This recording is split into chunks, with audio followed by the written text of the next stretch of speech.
Los saludamos en el amor de nuestro Señor Jesucristo. Este es el ministerio elgozodejehová.com, que semana a semana trae una clase para edificar la iglesia del Señor. Hoy vamos a adorar.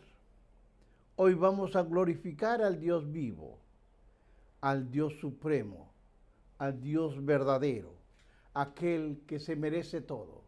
A Él adoremos, hermanos, a Él. Sí, Señor. Sí, Señor.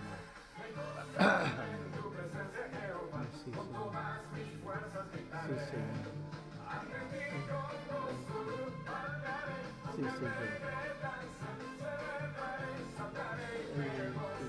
Sí, Señor.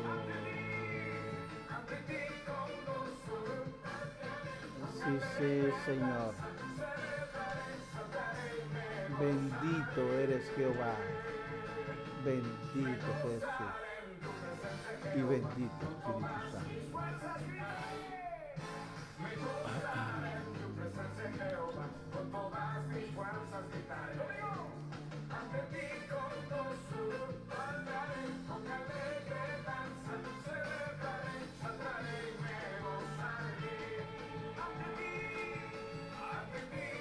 Sí, Señor. Sí, Señor.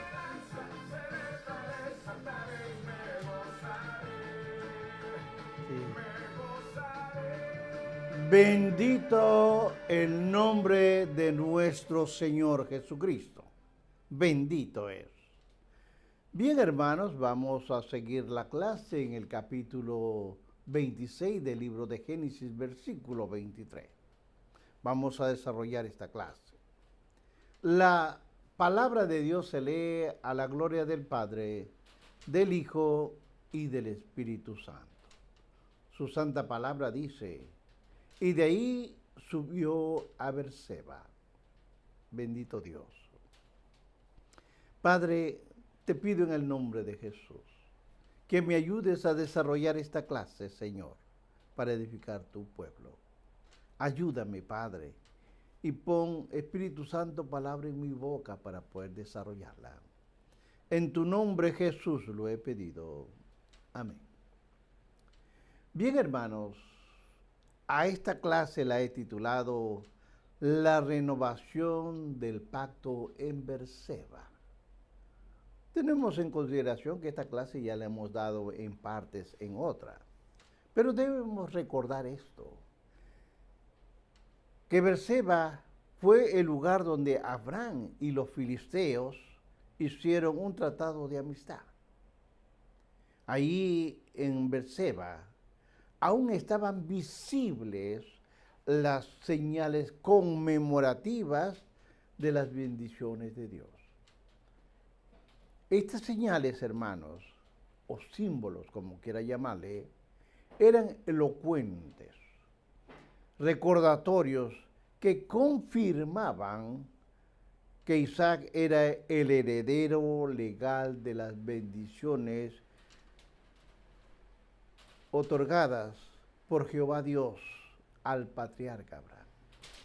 O sea, en otras palabras, él va a recibir, Isaac, las bendiciones que se le dio a su padre. Sigamos viendo el 24. Dice: y se le apareció Jehová aquella noche, y le dijo: yo soy el Dios de Abraham tu padre. No temas, porque yo estoy contigo. Muy, muy importante esto. Y te bendeciré y multiplicaré tu descendencia por amor de Abraham, mi siervo. Qué lindo. Qué lindo es todo esto. Hermanos, recordemos que Dios escogió aquel memorable lugar para aparecer ante Isaac. Como ya lo hemos dicho en otras clases, ahí en Berseba, Abraham había hecho un pacto con los filisteos, muchos, pero muchos años atrás. Isaac. Isaac mismo había vivido ahí después de las experiencias en el monte Moriah. Vea usted capítulo 22 del 1 al 19. De modo que de la reciente y desagradable experiencia por causa de los pozos, Isaac regresó a Berseba. Ahí Jehová Dios le apareció en una forma misericordiosa por segunda y última vez en su vida. De acuerdo al registro bíblico, el hecho que según el texto Dios se le apareció aquella misma noche, cuando llegó a Berseba, podría sugerir que no era la voluntad de Dios que Isaac dejase la tierra para irse a Gerar. No era. Por eso es que se le aparece el Señor. Jehová Dios, hermanos, reafirma las antiguas promesas al hijo de Abraham. Como puede observarse en este versículo que estamos leyendo, Dios añade algunas palabras que son consoladoras respecto a la presencia del Señor en la vida de Isaac. El hecho de que Dios dice, bendeciré a Isaac por amor a Abraham mi siervo, por amor a él, deja bien claro, hermanos, que el pacto incondicional de Dios con Abraham no estaba basado sobre méritos personales de Isaac. No, aquí no había mérito de esto, sino que él era el hijo de la promesa, quien sería bendecido en virtud a las promesas dadas a su padre. No debe olvidarse nunca, hermanos, que es por la causa de la gracia de Dios que Abraham fue elegido y fue llamado a Ur de los Caldeos. Ahora, entienda esto. El hecho que Dios llamó a Abraham en el libro de Génesis 15:8 fue establecido exclusivamente por la gracia de Jehová Dios, quien se comprometió a bendecir a Abraham y a quien más, a su simiente escogida, sin que interviniese ningún mérito humano posible. El Señor anima a Isaac diciéndole, no temas, yo estoy contigo, te bendeciré y te multiplicaré tu descendencia. Es interesante estos puntos. Usted cuando lea, haga sus notas, porque es importante. Isaac realmente demostró, hermanos, su gratitud al Señor edificando un altar y adorando el nombre de Jehová. Él lo hizo. ¿A quién? Al Dios guardador del pacto, el Dios de Abraham, de Isaac. A él invocó el nombre de Jehová de acuerdo a lo que registra Génesis 26, versículo 25. Lo que realmente significa es que ensalzó su carácter y sus obras. El hecho de la edificación del altar en sí habla de la necesidad de un sacrificio expiatorio, penal y sustitutorio para los pecados del pecador. Pueden ser redimidos, es obvio, pero debe recordarse que no hay otra manera de acercarnos a Dios aparte de un sacrificio sustitutorio. El autor de la epístola de los Hebreos nos dice en Hebreos capítulo 10, versículos 19 al 22. Observe lo que nos dice. Así que, hermanos, teniendo libertad para entrar en el lugar santísimo por la sangre de Jesucristo, por el camino nuevo y vivo que Él nos abrió a través del velo, esto es de su carne, y teniendo un gran sacerdote sobre la casa de Dios, acerquémonos con corazón sincero, en plena certidumbre de fe, purificados los corazones de mala conciencia y lavados los cuerpos con agua pura. Vamos a ver, vamos a estudiar esto.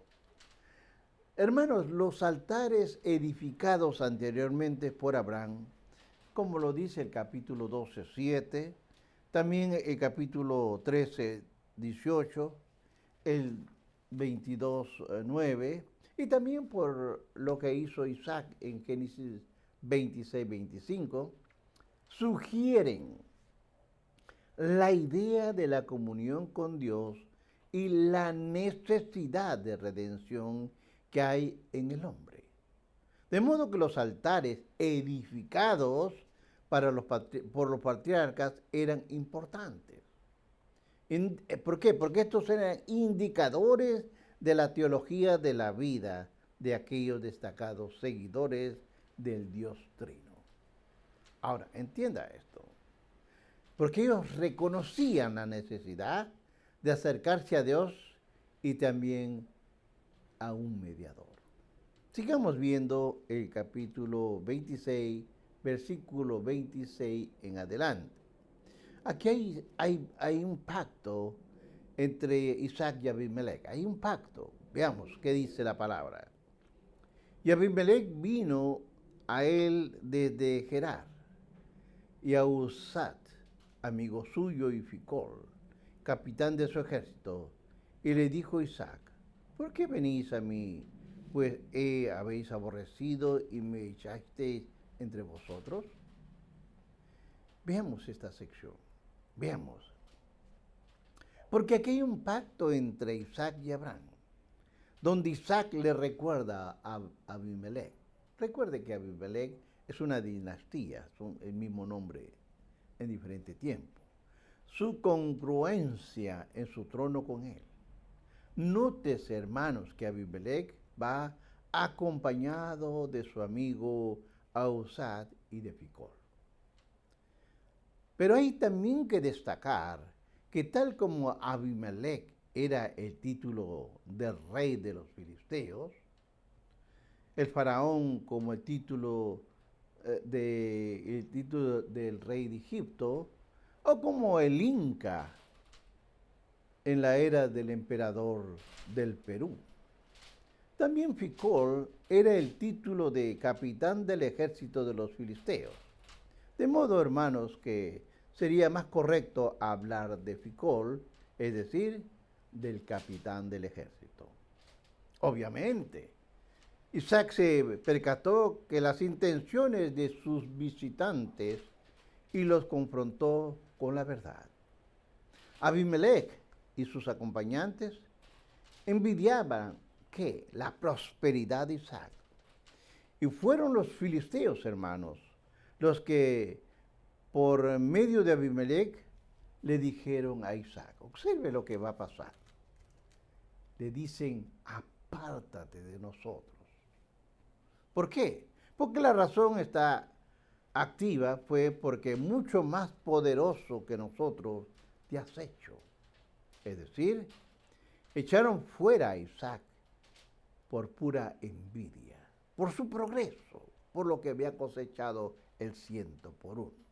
Ahora, la reacción de Isaac era justa, pues había sido expulsado del territorio de los filisteos.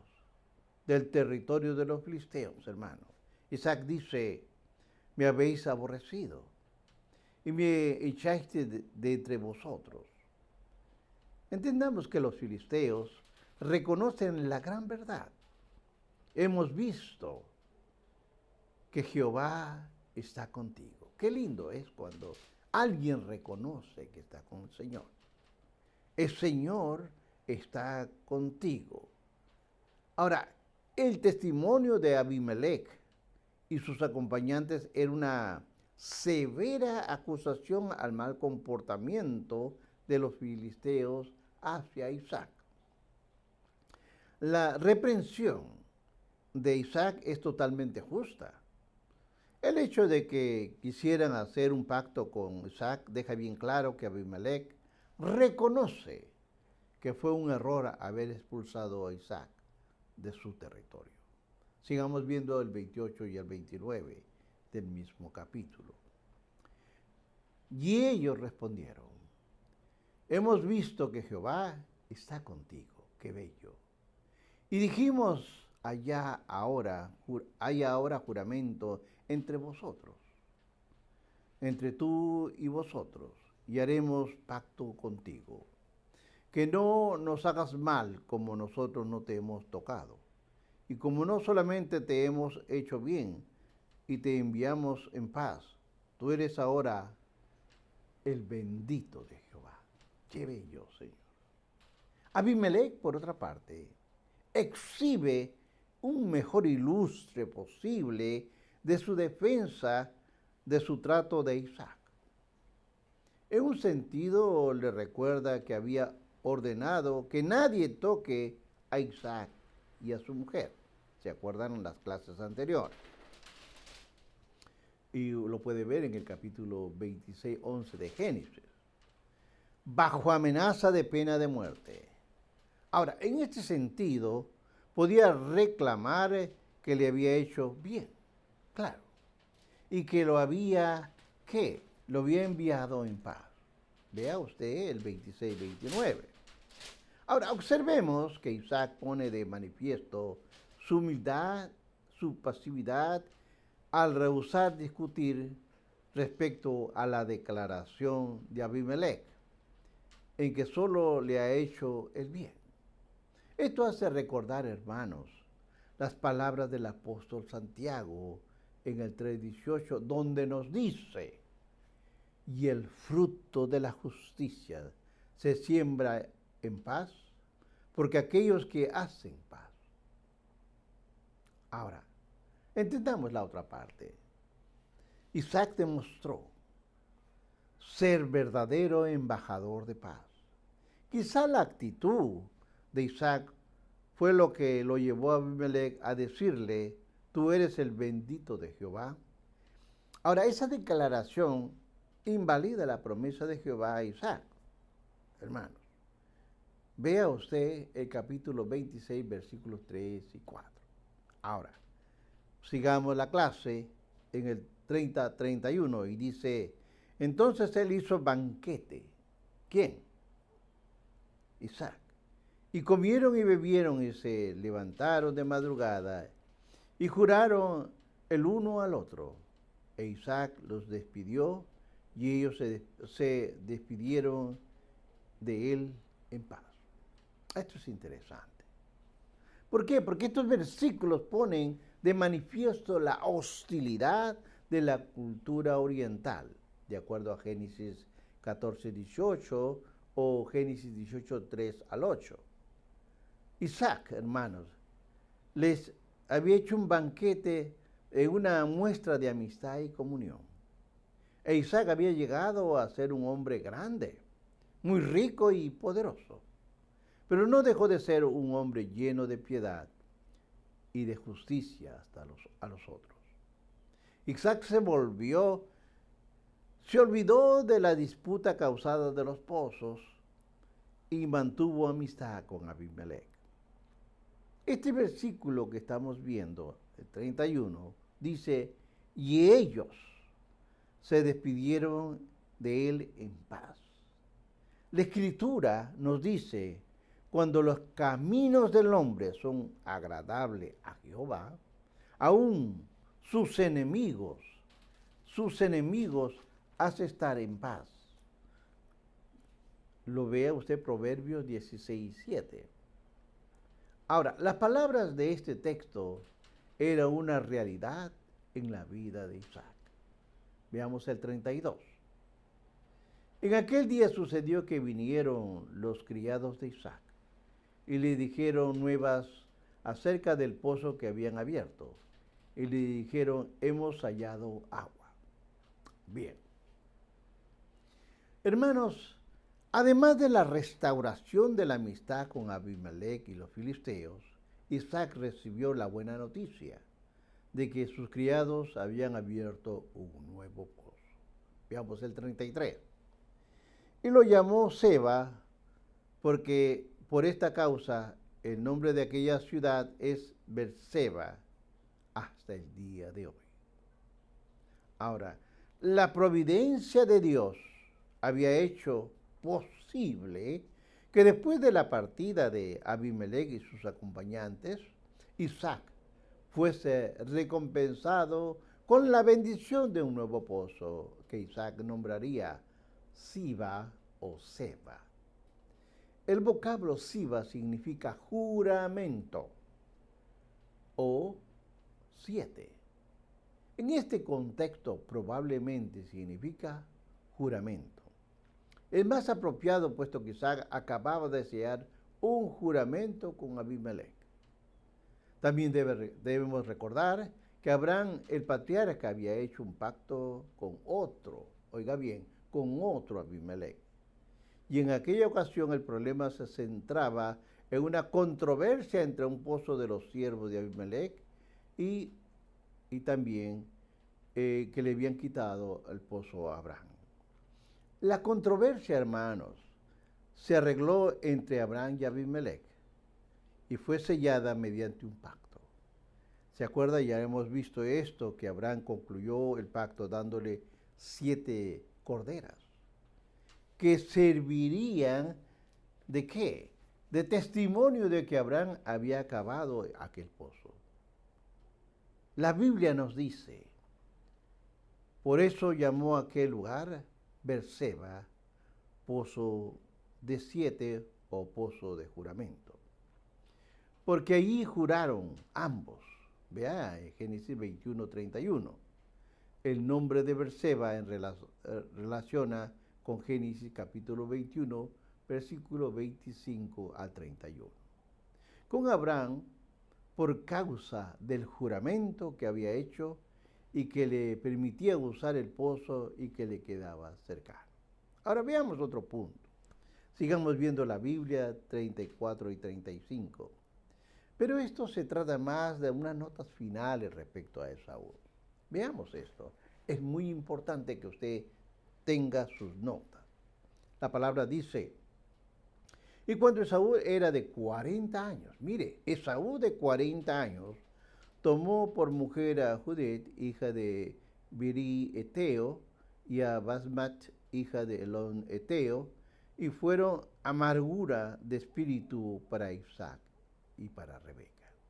Vamos a ver. Este capítulo que estamos viendo, hermanos, concluye con una declaración respecto del verdadero carácter de Esaú. Aquí lo va a ver un poco mejor a Esaú. ¿Cómo se ha señalado con anterioridad? Ya lo he explicado anteriormente. Esaú no estaba interesado en las cosas espirituales y su gran atracción era el placer a la carne.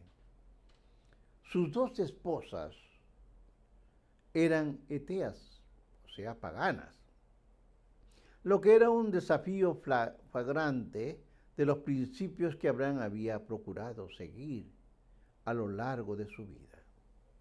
Además, la actitud de Saúl destaca la necesidad de Isaac cuando aún favorecía a Esaú respecto al derecho de la progenitura. Vea el capítulo 24:3. Compárelo con el 26:35. Ahora, Esaú contrajo matrimonio con 2 mujeres eteas paganas y a la misma edad de su padre. Isaac, sin embargo, contrajo matrimonio con una doncella de la familia de Abraham. Nosotros debemos recordar que Abraham no deseaba que Isaac contrajese matrimonio con una cananea, bajo ningún concepto. Y sin duda, Abraham hubiese deseado que Saúl hubiese buscado una esposa en su familia igual que Isaac. Ahora, entendamos esto. Los eteos eran parte de la cultura cananea. Vea usted Génesis 10:15 o Génesis 15 del 16 al 21 o el 23:3. De ahí ni Abraham ni Isaac aprobaron el matrimonio de sus descendientes con heteos.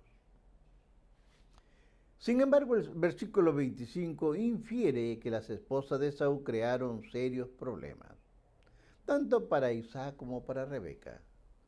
Ahora, la frase amargura de espíritu sugiere que el estilo de vida de las mujeres de Esaú era diferente en todos sentidos a lo que los padres de Esaú.